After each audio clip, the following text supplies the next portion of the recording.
Racist cop tries to intimidate black woman. Her diplomatic status stops him. In this eye-opening video, we unravel a tense encounter between a law enforcement officer and a black woman who stands her ground with poise and resilience. This incident takes an unexpected turn when the officer's assumptions lead him into a confrontation he didn't anticipate. If you are enthusiastic about this narrative, please inform us. If you appreciated the video, press 1. If not, select 0. Your feedback genuinely motivates me to collect additional uplifting and significant narratives. This was a community that everyone proudly called home, a place where the close-knit and safe living environment was the dream of many families. At house number 22 at the end of the street, Emily Carter, a black woman with a radiant smile, was preparing for her son Nathan's 8th birthday party. The kitchen was filled with laughter, the clinking of plates and cheerful tunes playing from a small speaker on the table. Emily, in her white apron covered in flour stains, swiftly pulled freshly baked cupcakes out of the oven. "Do you want more candy on your cake, Nathan?" Emily asked, her eyes soft as she looked at her son. Nathan, wearing his favorite superhero-themed t-shirt, eagerly nodded. "Yes, I want all the candy to be green." He giggled, his eyes sparkling with joy as he watched his mother decorate the small cakes. The living room was colorfully decorated with balloons floating everywhere, and the long table was ready for the party. Red plastic plates were neatly arranged next to a 2-tier birthday cake that Emily had stayed up all night to bake. Everything in the house reflected the thoughtfulness and love Emily had for her son. Outside the window, neighbors walked by, stopping to smile and wave, some even shouting, "Happy birthday, Nathan." The fresh air in the neighborhood and the warmth from those around her made this day feel perfect. Emily felt proud of the home she had built, not just a house, but a place full of beautiful memories and family love. But then, amidst the peaceful scene, a knock on the door suddenly rang out. At first, it was a soft knock, as if someone politely wanted to enter. Emily frowned and glanced at the clock on the wall. Could it be that someone arrived early? She wondered. The second knock was louder, with a bit more tension. Emily set the cake she was decorating on the table, removed her apron, and walked to the door. Through the frosted glass, she briefly saw 2 figures in police uniforms. "What's going on?" Emily whispered, trying to stay calm as she opened the door. In front of her stood 2 police officers, one tall and stern-looking, and the other younger, but with a hard gaze. Both had their hands casually resting on their belts where their guns were holstered. "Good afternoon," one of them, Officer John Reynolds, said in a serious tone. "We've received a report of a suspicious person entering this house. We need you to step outside immediately." Emily froze, looking at them in surprise. "Break in? This is my house. There must be some mistake," Reynolds repeated, this time with a firmer voice. "We need you to step outside immediately so we can verify your identity."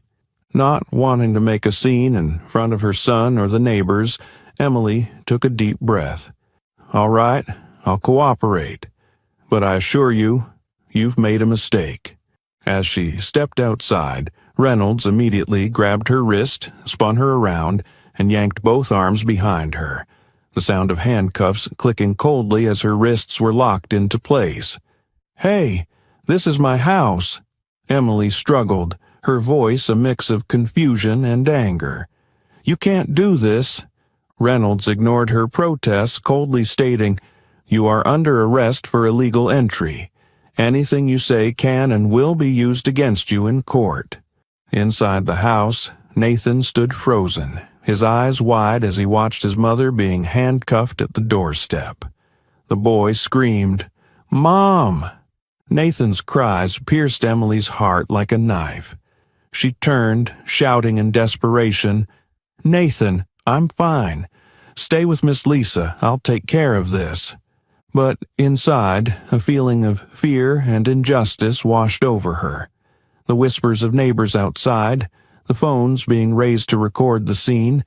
It all felt like a nightmare. The storm Emily never expected had officially arrived. The murmurs of the neighbors grew louder, and some started walking closer to see what was happening. Across the street, Mr. Peter, a middle-aged man who lived alone, stood silently observing from his yard. He was the one who had called the police just minutes earlier. When Peter saw an unfamiliar man enter Emily's house, a family friend who had arrived early to help with the party preparations, he immediately became suspicious. In his eyes, anyone unfamiliar with the neighborhood was someone to be investigated. When he saw Emily talking to this man through the door, despite the clear scene of a birthday party, Peter decided to call the police, reporting that a suspicious person was breaking into the house. Officers Reynolds and Martinez responded to the call and arrived on the scene, but instead of checking the information or approaching cautiously, they acted solely on Peter's unfounded report. Reynolds, who led the charge, was very determined. "This is a situation that needs to be handled immediately," he told Martinez as they approached Emily's house. "We can't let an intruder slip away." As soon as Emily stepped outside, Martinez quickly realized that this wasn't a typical break-in. He glanced over Emily's shoulder, noticing the house was decorated for a birthday party. But he didn't dare speak up due to Reynolds's decisiveness. "This is exactly what we were told," Reynolds asserted, his voice firm. "This house doesn't seem to belong to you. Now, you need to explain why you're here." Emily looked at the officers in surprise. "I don't need to explain anything. This is my house. My son is in there and we're just having a birthday party." But her explanation had no effect. Reynolds interrupted. "We don't have time for arguments. Step away from the house now." Not wanting to escalate the situation further, Emily complied. But as soon as she stepped across the threshold, Reynolds twisted her arm behind her and handcuffed her tightly. "What are you doing?" Emily screamed, both scared and furious. "This is my house. Check my papers or ask the neighbors, they all know me." "You are resisting an officer," Reynolds responded coldly. "If you don't cooperate, we'll add obstruction to the charges." Martinez stood silently, clearly uncomfortable, but said nothing. The crowd of neighbors was growing larger, some raising their phones to record the scene. Whispers and discontent spread everywhere. "This is Emily. She's lived here for so long. This is ridiculous. Why didn't they check before arresting her?" Inside the house, Nathan stood as if frozen. He looked through the door, tears welling up as he saw his mother handcuffed and dragged away in front of everyone. Miss Lisa, Nathan's caretaker, quickly embraced him, trying to comfort him. "I want Mom," Nathan screamed, trying to run outside, but Lisa held him back. Emily turned back, her eyes blazing as she glared at Reynolds. "Can't you see? It's my son's birthday. This is my house." Reynolds remained unfazed. "Everything will be cleared up at the station. Now, you need to stay quiet." His cold words felt like a deep insult to Emily. She lifted her head, looking straight at Martinez, and said, her voice full of anger, "Do you think this is right? Can't you see everything around you? Please, think about it." Martinez avoided her gaze, clearly hesitant. But before he could say anything, Reynolds pulled Emily toward the patrol car, ignoring all the pleas and dissatisfaction from the crowd. Next door, Peter still stood there, his face expressionless as he watched the events unfold. He never imagined that his call would lead to this. A mother being arrested right in front of her son, in front of the entire neighborhood. The storm of injustice had now spread, and it was just beginning. The murmurs of the crowd grew louder as Emily was led out of the house. Neighbors began to gather, their eyes filled with astonishment and anger as they witnessed Emily, someone they had known for years, being handcuffed right at their doorstep. Mrs. Linda, an elderly woman living across from Emily's house, stepped out of the crowd. With her silver hair neatly tied up and a determined gaze, she couldn't hide her outrage. "What is going on here? This is Emily Carter. She's lived here for so many years. What are you doing?" Mrs. Linda shouted, her voice rising above the noise of the crowd. Reynolds glanced at her with annoyance. "Ma'am, we're carrying out a duty. Please do not interfere." "Interfere? You've got the wrong person," Mrs. Linda continued, walking closer to Emily. "Ask anyone in this neighborhood and they'll tell you this is her home. Didn't you see the birthday party inside? Or are you just judging her by the color of her skin and assuming she's a thief?" Reynolds frowned and stepped forward, his voice turning cold. "You should step back if you don't want to be charged with obstructing law enforcement." The crowd around them began to murmur. A few people raised their phones to record the scene, clearly outraged. A man in the crowd shouted, "This is outrageous. We're posting this online to show everyone what you're doing here."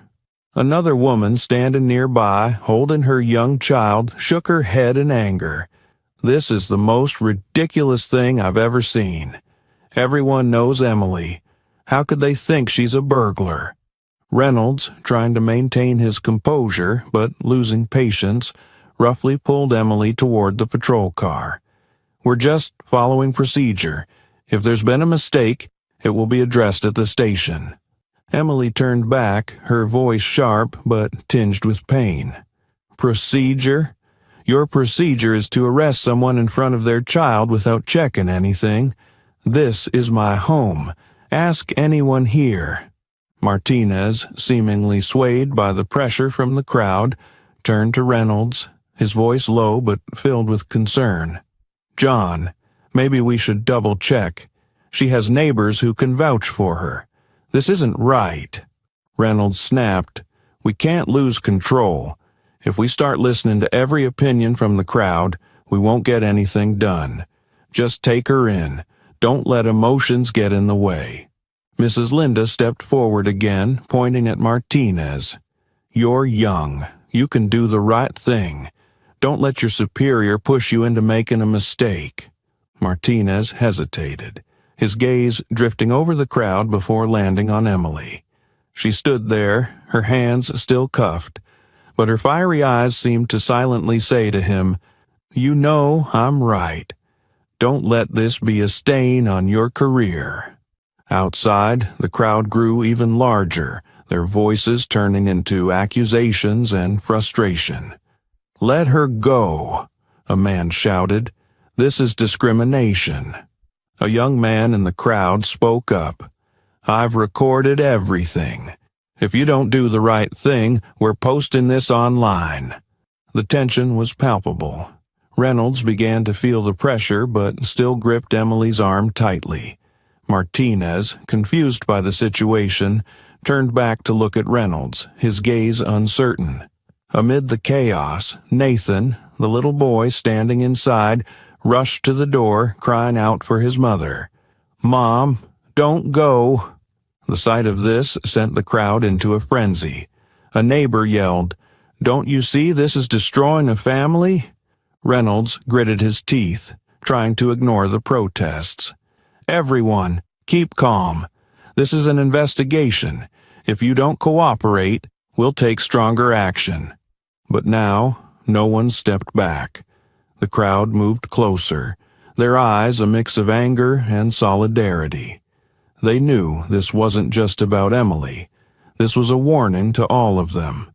Emily was shoved into the back seat of the patrol car, the door slamming shut with a cold finality that echoed injustice.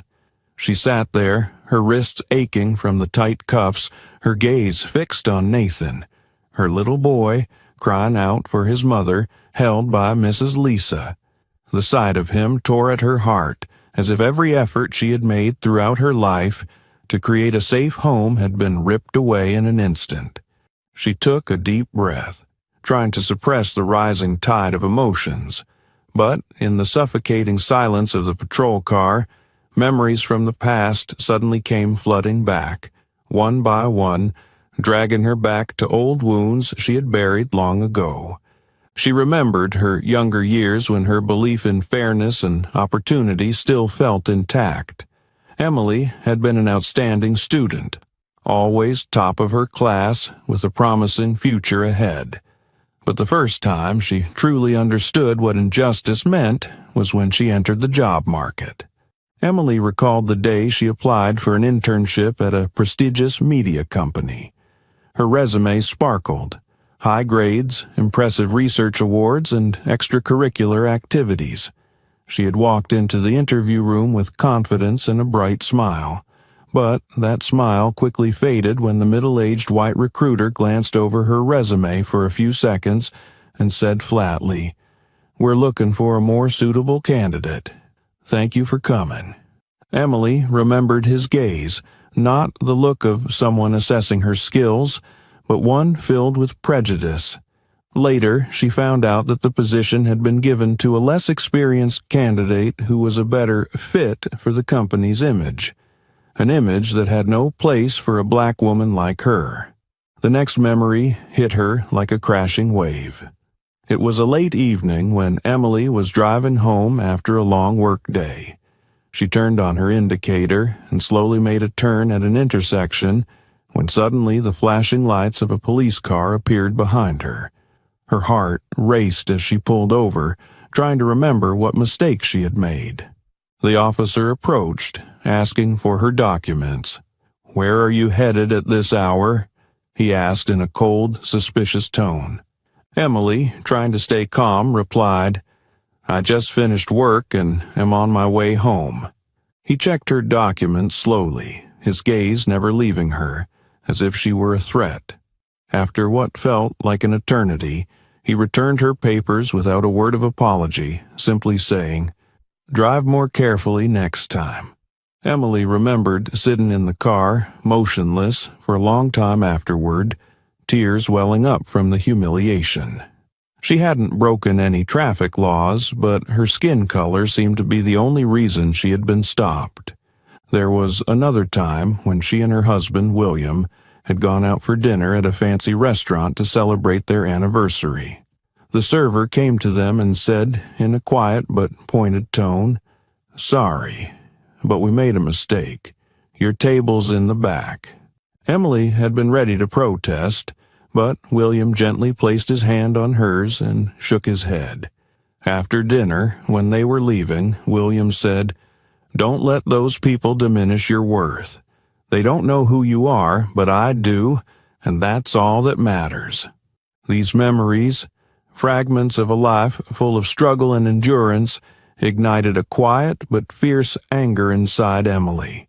She had always tried to overcome the injustices by proving her worth, but now, as she was being treated like a criminal in front of her son, she wondered if all her efforts had been enough. Through the patrol car window, Emily saw Mrs. Linda still standing there, her eyes full of rage and determination, along with other neighbors recording the incident on their phones. Emily could feel their support, and it gave her strength. She took a deep breath, her hands still trembling from both anger and pain, but her gaze had hardened with resolve. "I won't break," she told herself. "If I stay silent, if I give in, this will keep happening. I have to stand up. For Nathan, for myself, and for everyone who has ever been treated unjustly." Amid the whirlwind of memories and reality, Emily realized one thing clearly. This wasn't just a confrontation between her and the two police officers.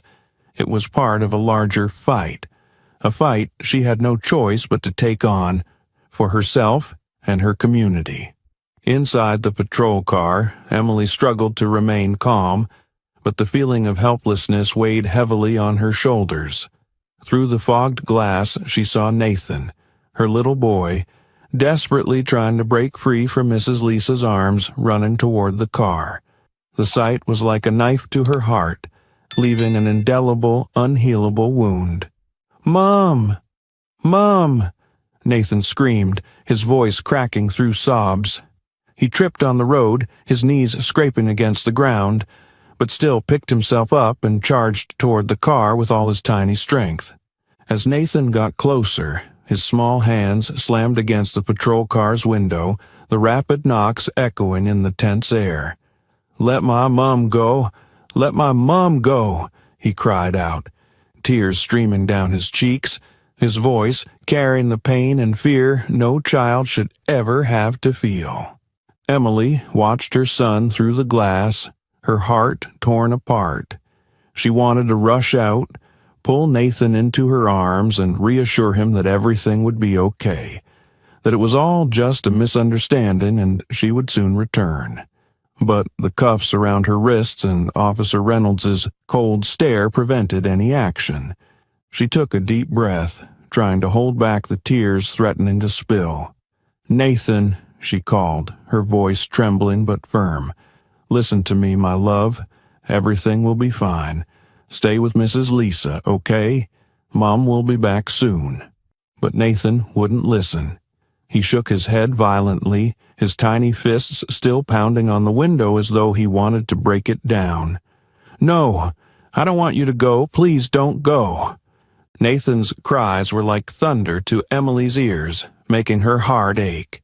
She shut her eyes, trying to swallow the lump in her throat, but the tears betrayed her, rolling down her cheeks. Mrs. Linda, their neighbor, who had always stood by Emily, moved forward, pulling Nathan into her arms, trying to hold him still. "Nathan, calm down, my love," she said, her voice soft yet filled with sorrow. "Your mom will be fine. We need to be strong for her, okay?"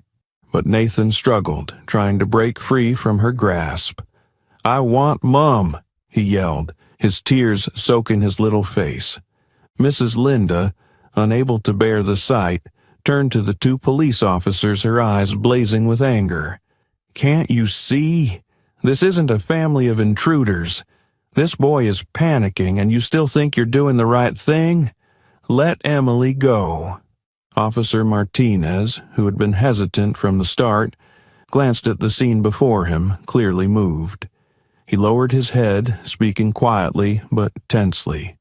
"John, I think we need to stop. This isn't right.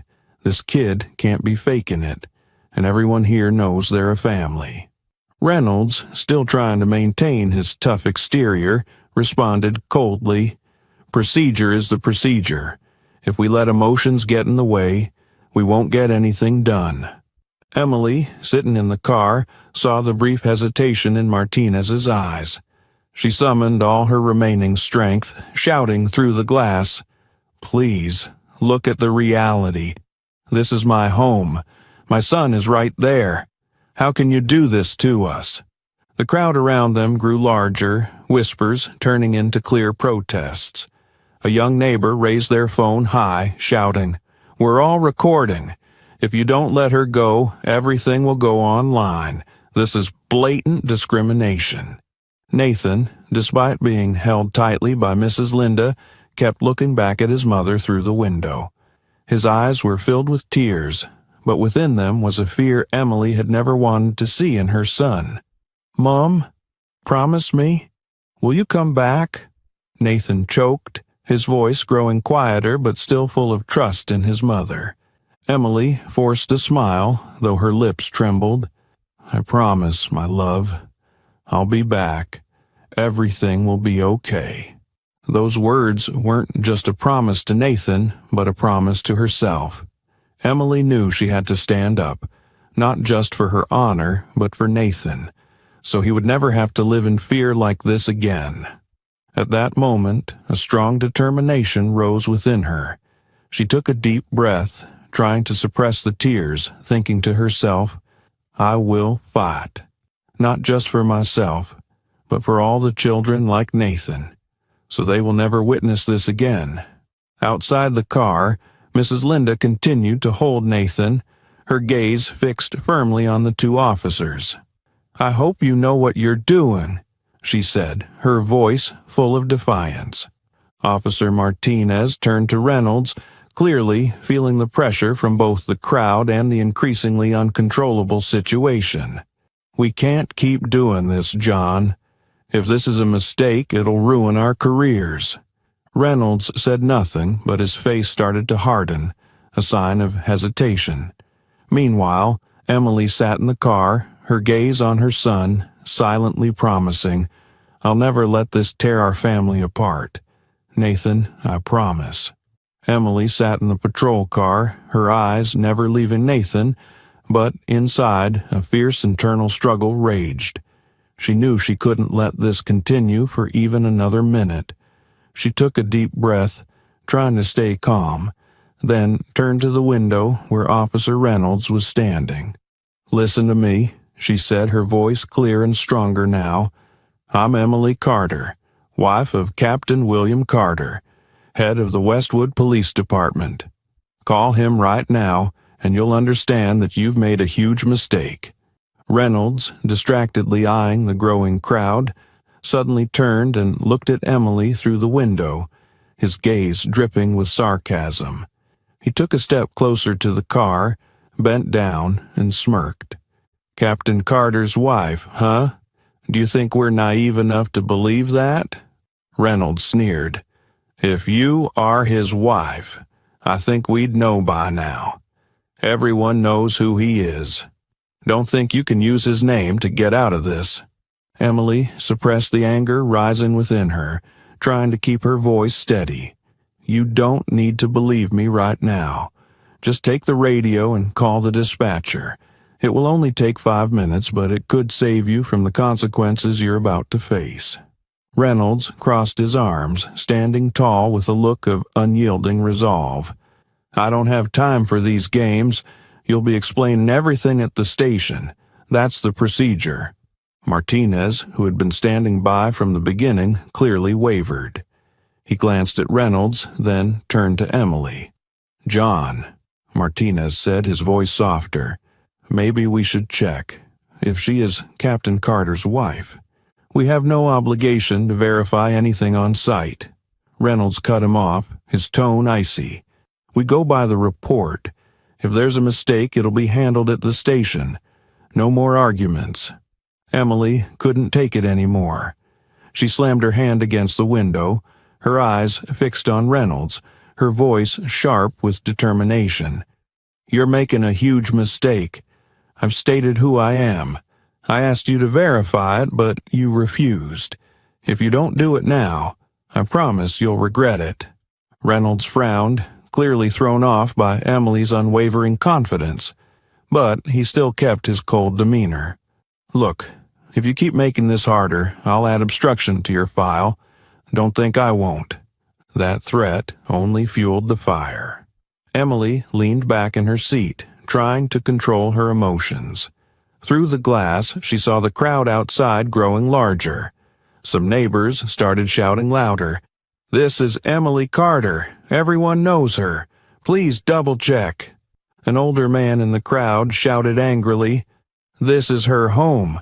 Why aren't you doing your job properly and sticking to the rules?" Martinez, unable to ignore the pressure from both Emily and the crowd, finally said, "John, it's just one call.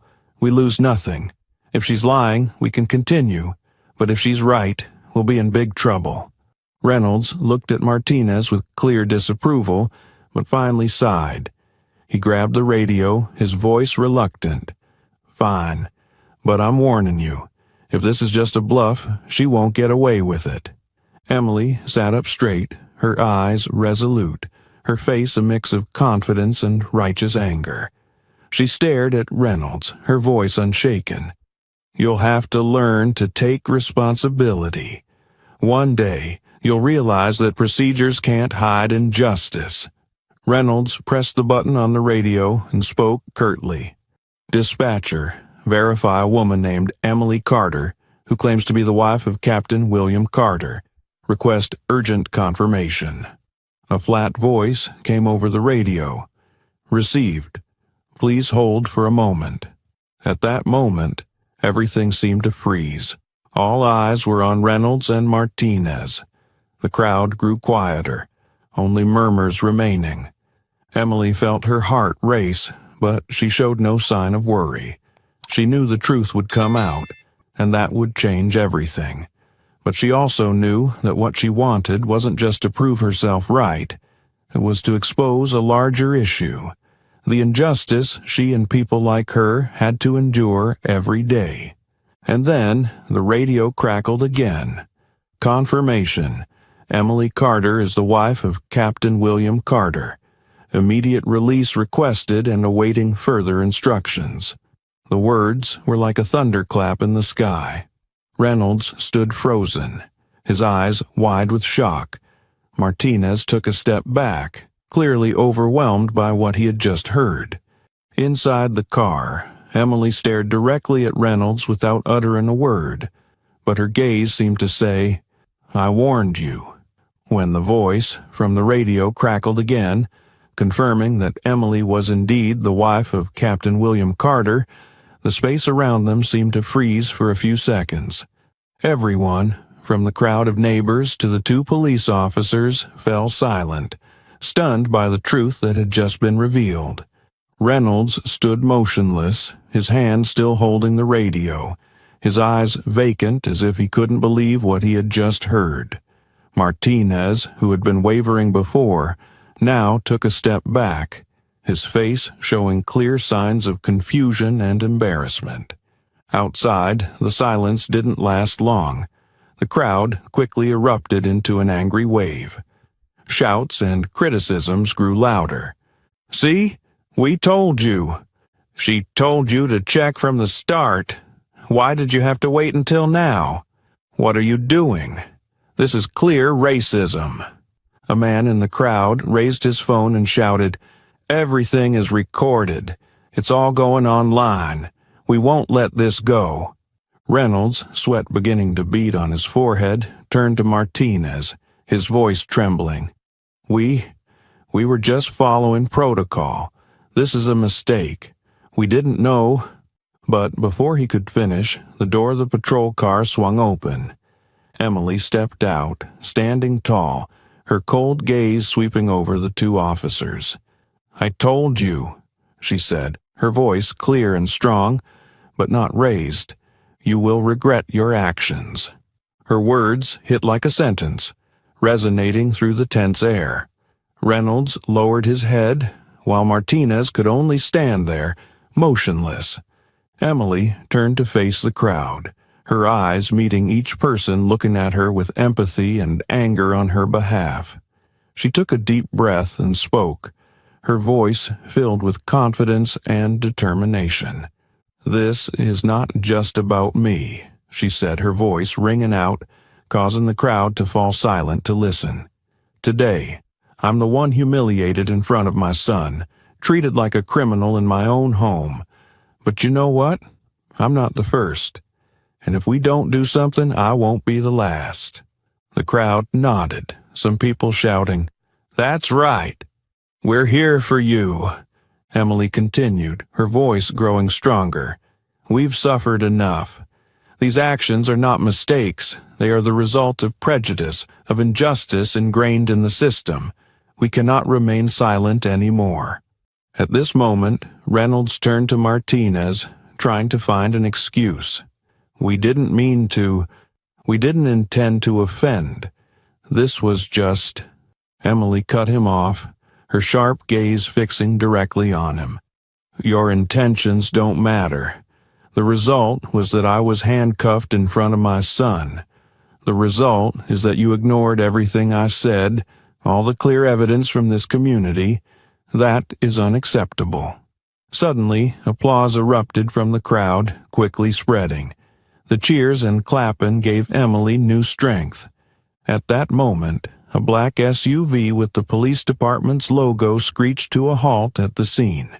When the vehicle stopped, the door swung open and a man stepped out.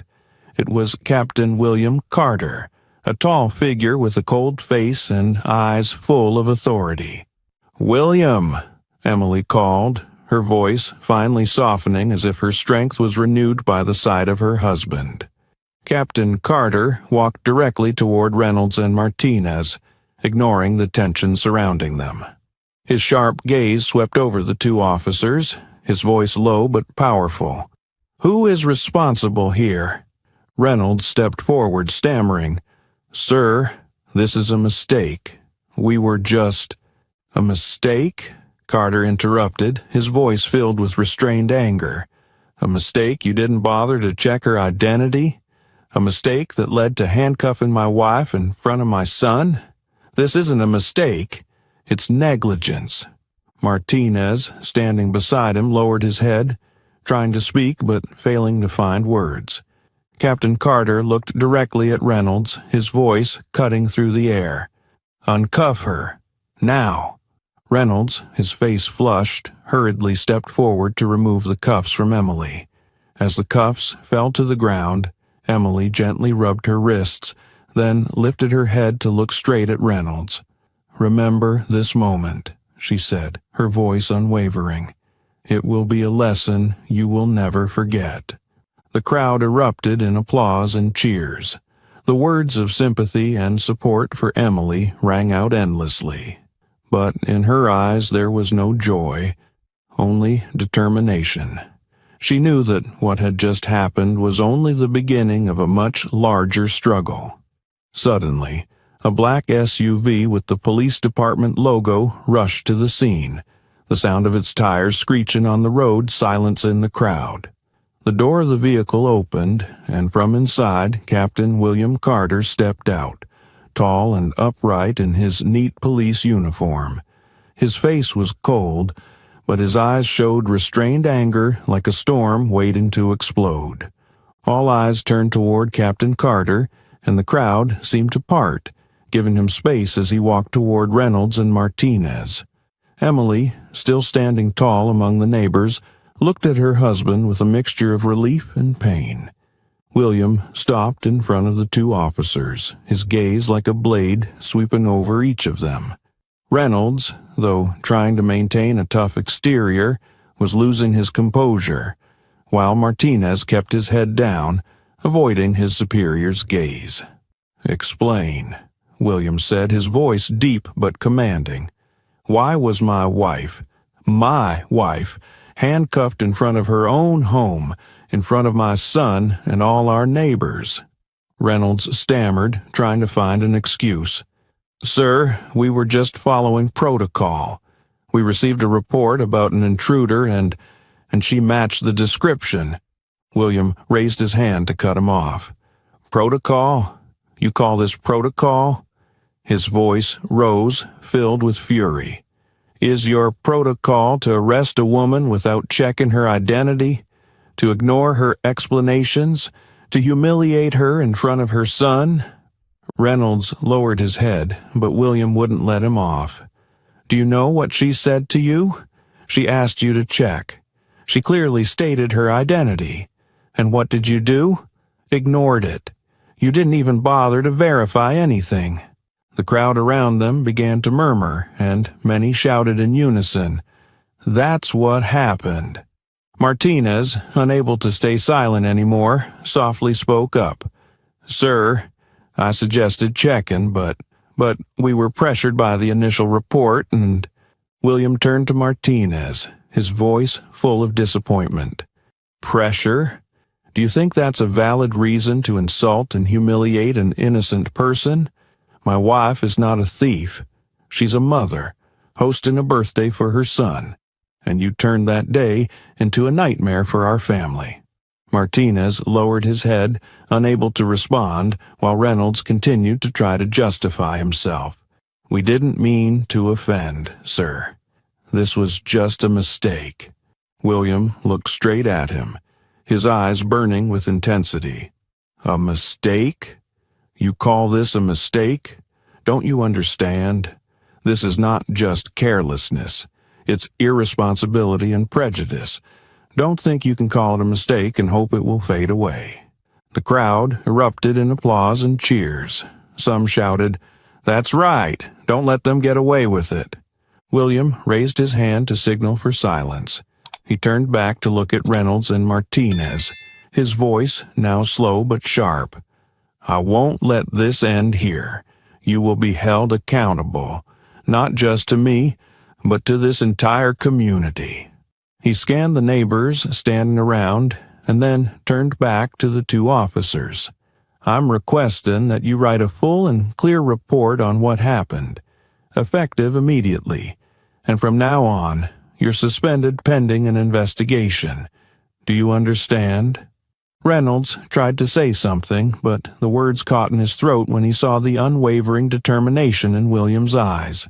Finally, he nodded, his voice barely audible. "Yes, sir." Martinez also mumbled, "Understood, sir."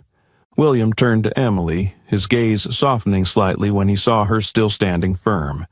He walked toward her, placing his hand on her shoulder, his voice warm. "Are you okay?" Emily nodded, but her voice remained resolute. "We won't let this stop here, William. This is not just about me. It's about everyone who has been treated like this."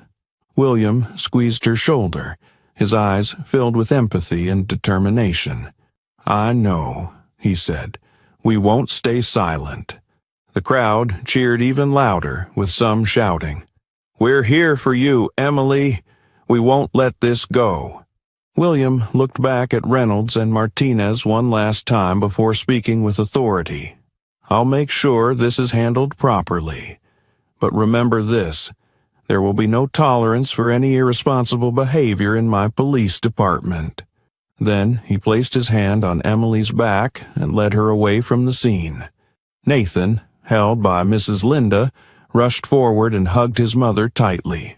"Mom!" the boy cried, his tears still flowing.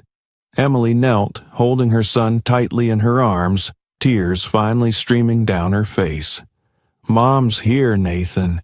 Everything will be okay, sweetheart." In the embrace of her family and the support of the community, Emily felt a new strength. This was not just the end of a painful moment. It was the beginning of a fight for justice that would not fade away. William turned to look at the crowd, his voice loud and clear for everyone to hear. "I know what happened today is unacceptable. I apologize to all of you and especially to my wife, Emily, for the failure of the system that I am responsible for. But I promise you, this will not be forgotten. There will be change, and those responsible will face the consequences." The sound of applause and cheers erupted from the crowd like thunder. A woman shouted, "Thank you, Captain Carter. We trust you." William turned to look at Emily, his gaze softening. He stepped forward, placing his hand on her shoulder, his voice filled with resolve. "I promise you, this is not the end. I will do everything in my power to ensure that people like you, like us, will never have to go through this again." Emily nodded, her eyes filled with appreciation but also determination. "We will fight, William. This is not just about me or our family. This is about everyone who has ever been treated unfairly. And we will not stop."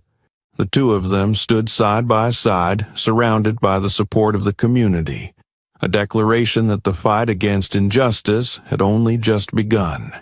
Emily stood in the middle of the crowd, her gaze sweeping over the faces full of empathy, anger, and hope around her. Her posture was straight, her shoulders still bearing the marks of the handcuffs, but her voice, when it rose, was strong like a flame, burning away the injustice she had just endured. "Today, I stand before you not just as a mother, a wife, or a neighbor," she began, her voice carrying clearly in the utter silence. "I stand here as someone who has been wronged, right here in what should have been my home, in front of my son, and before those who have lived with me for years.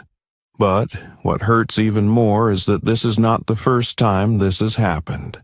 And I know, if we do nothing, it will not be the last." The crowd seemed to hold its breath, listening intently. A few people nearby nodded, their eyes full of empathy as they looked at Emily. "Look at me today," Emily continued, her eyes shining with resolve. Today, I have been humiliated, insulted by prejudices, by irresponsibility, and by a system that has grown accustomed to ignoring the voices of people like me. But tomorrow, this could happen to any one of you, no matter who you are, where you live, or what you've done for this community. She looked around, her gaze meeting that of Mrs. Linda and those neighbors who had spoken out in her defense from the beginning. And if we don't speak up, if we choose to remain silent, then the injustice will not stop. It will continue, devastating more families, more lives. A few murmurs rose in the crowd, the anger beginning to spread. A man in the back shouted, "We've seen this too many times. This isn't just about today. It's been happening for a long time." Emily nodded, pointing at the man who had spoken, her voice growing stronger. "That's right. This has been going on for too long. We've stayed silent for too long. I cannot change what happened to me today, but I can do everything in my power to make sure it doesn't happen again." She paused, her eyes turning to Nathan, who was still standing close to Mrs. Linda with tears in his eyes. "I do this not only for myself, but for my son, for future generations. I don't want Nathan to grow up in a world where he has to fear being judged by the color of his skin, where he has to explain his very presence in the house he grew up in."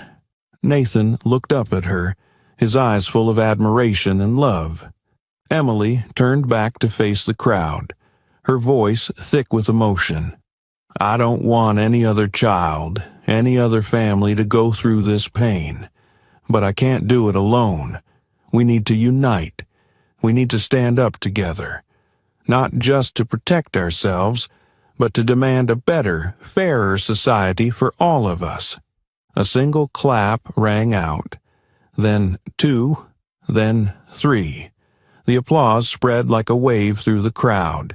Neighbors nodded, some shouting, "We stand with you, Emily." But Emily wasn't done. She took a deep breath, her eyes shining like a torch in the dark of night. "Change doesn't come from those in power," she said, her voice carrying weight.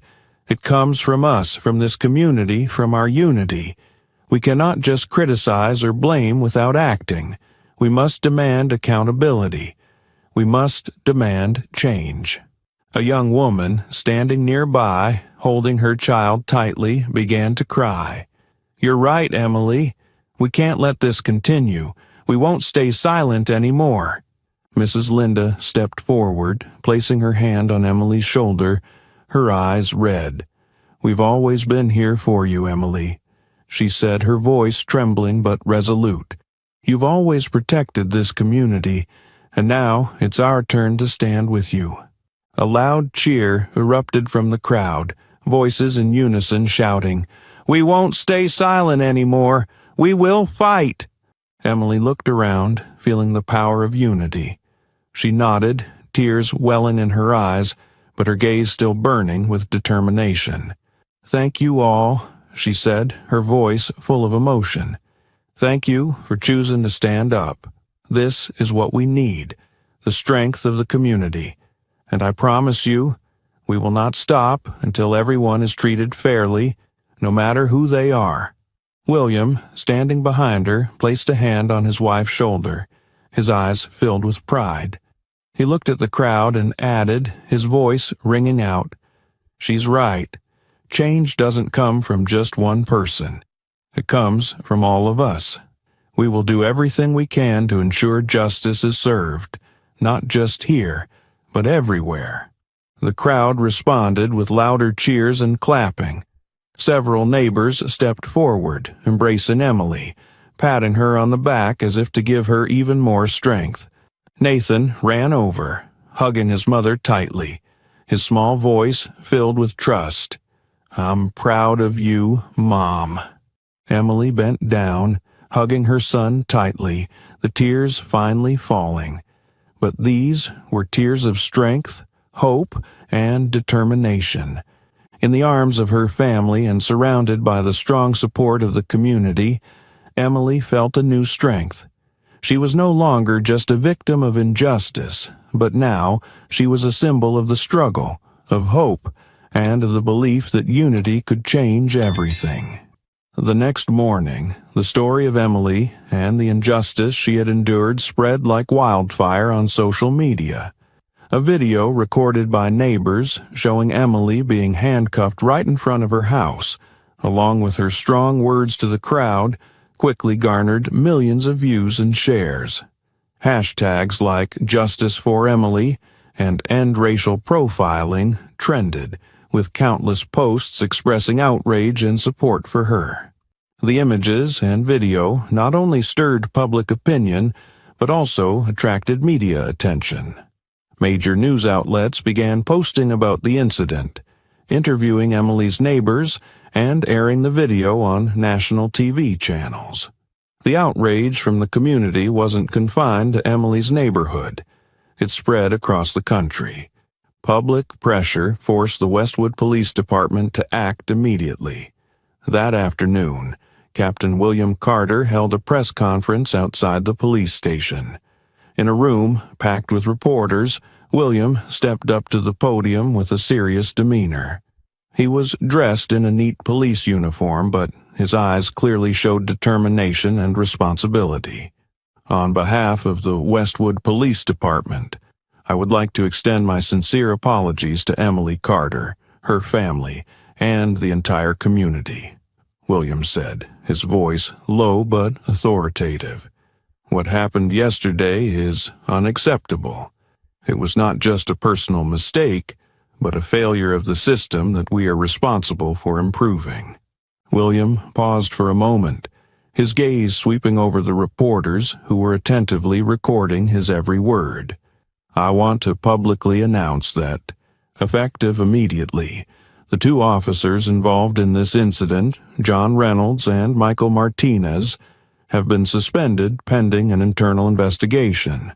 This investigation will be carried out thoroughly and transparently, and those who violated the rules will be held accountable under the law. William continued, his tone becoming stronger. But this is not just an issue of two individuals. This is a matter of an entire system. I commit that our police department will implement comprehensive reforms to ensure that such behavior is never repeated. We will organize mandatory training on unconscious bias and fair treatment. We will establish an independent oversight mechanism to monitor the actions of the police force. William's words were not just an apology. They were a declaration of major change. He knew the public was watching every step of the police department, and he had to prove they were genuinely listening. After the press conference, a wave of positive reactions from the community began to appear.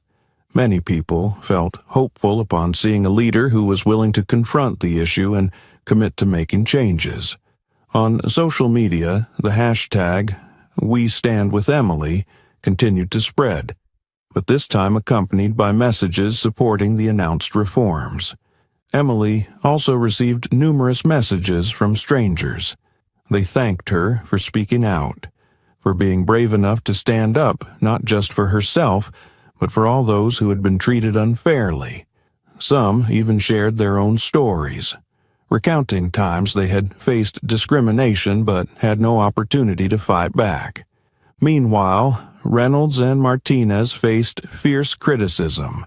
Reynolds, who had tried to justify his actions with the excuse of procedure, became the target of much condemnation. His photos were shared online, accompanied by harsh words about his cold and irresponsible behavior. Martinez, though he expressed regret over the incident, was also not spared from the pressure.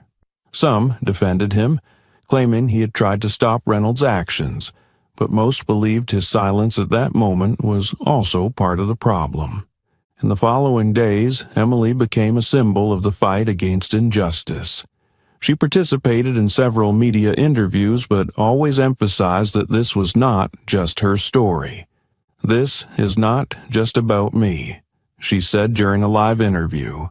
"This is about all those who have been treated unfairly but didn't have the chance to speak up. I am grateful that my story has been heard, but I hope this will not just end with attention. We need real change, and that starts with reforms in the system. Emily's case not only led to changes in the Westwood Police Department, but also sparked a wave of reform in many other places. Police departments across the country began holding discussions on bias and accountability, with some even enacting new policies to enhance transparency and accountability. For Emily, this was not just a personal victory, but the beginning of a long fight. She knew there was still much work to be done, but now she was not alone. The community had rallied behind her, and her story had become a beacon for others. "We cannot change the past," Emily said during a community gathering, "but we can build a fairer future together." Her words, like her story, continued to spread, igniting the hope that justice is not a distant dream, but something that can be achieved when people unite and speak out. That evening, the warm lights from Emily and William's house shone brightly, spreading throughout the neighborhood. In front of the house, neighbors had gathered, bringing food, flowers, and heartfelt words of encouragement. Mrs. Linda, who had strongly defended Emily from the beginning, stood by a small table on the porch, arranging the plates of cakes and cups of water that everyone had brought. The scene today was a far cry from the chaos and tension of the day before. Children were playing on the lawn while adults chatted, sharing their feelings about what had happened. They were not just here to show support, but to demonstrate that this community was more united than ever before. Inside the house, Emily was preparing tea. When she stepped out with the tray in her hands, the crowd fell silent, their eyes turning to her with respect. Mrs. Linda stepped forward, taking Emily's hand, her voice full of emotion. "Emily, we are here today because we want you to know that you are not just a neighbor. You are the heart of this community. What you have gone through is not only your pain, but all of ours. But thanks to your resilience, we feel stronger, more united." Emily gently squeezed Mrs. Linda's hand, her eyes welling up with tears. "Thank you all," she said, her voice trembling with emotion. "I couldn't have made it through yesterday without everyone's support. You all stood up for me, for my family, and that means more than anything." The crowd began clapping, with some shouting, "We're always here for you, Emily." Nathan, the little boy who had experienced the most fear in his life, was standing at the corner of the yard holding Lisa's hand. When he saw his mother approach, he let go of Lisa's hand and ran to embrace her. "Mom, you're okay, right?" Nathan whispered, his voice small but full of relief. Emily bent down, hugging her son tightly. "I'm fine, sweetheart. We're all okay now," she said, tears streaming down her face, but this time they were tears of happiness and relief. William walked over, placing a hand on his wife's shoulder and gently stroking their son's head. "We're a strong family," he said, his eyes filled with pride, "and we'll never let anything break that." A young neighbor standing nearby spoke up. "Emily, William, you don't just have your small family. All of us here are your family. We will not let this injustice happen again, not just to you, but to anyone." Emily stood up straight, looking around the crowd, feeling the strength and unity in the air. "Yesterday, I said change starts with the community," she said, her voice stronger. "And today, you've proven that I was right. We cannot remain silent in the face of injustice. We must speak out, we must act, and we must ensure that no one is left behind." William nodded, continuing his wife's words. "I promise, as a husband, a father, and a leader in this police department, I will do everything to ensure justice is served. But that can't happen without your support. Our unity is our greatest strength." The crowd chorused, We will not be silent. The gathering ended